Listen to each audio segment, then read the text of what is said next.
الحمدللہ والصلاۃ والسلام علی رسول اللہ اما بعد۔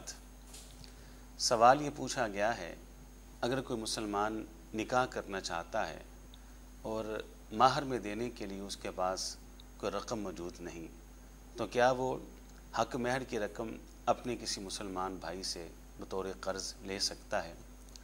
تو جواب اس کا یہ ہے کہ بالکل وہ کسی بھی مسلمان سے حق مہر کی رقم بطور قرض لے کر اپنا نکاح وہ کر سکتا ہے۔ وہ اس لیے کہ کتاب و سنت اور قرآن و حدیث کے اندر ہمیں یہ تعلیم دی گئی ہے کہ بوقت ضرورت کوئی بھی مسلمان کسی بھی مسلمان سے اپنی ضرورت کو پورا کرنے کے لیے قرض لے سکتا ہے۔ یہ اس کی جائز ضرورت ہے۔ دیگر مسلمانان اسلام کو بھی چاہیے کہ اپنے ایسے بھائی کے ساتھ وہ ضرور تعاون کریں اور مہر میں دینے کے لیے جو جائز قرض ہے وہ اس کو ضرور دیں۔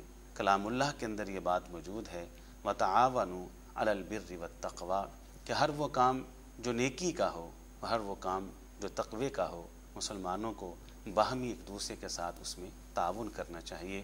تو بالکل قرض لے کر حق مہر کی رقم ادا کرنا وہ بالکل جائز اور درست ہے۔ اللہ تعالی ہمیں سمجھ کے عمل کی توفیق عطا فرمائے۔ وآخر دعوانا ان الحمد للہ رب العالمین۔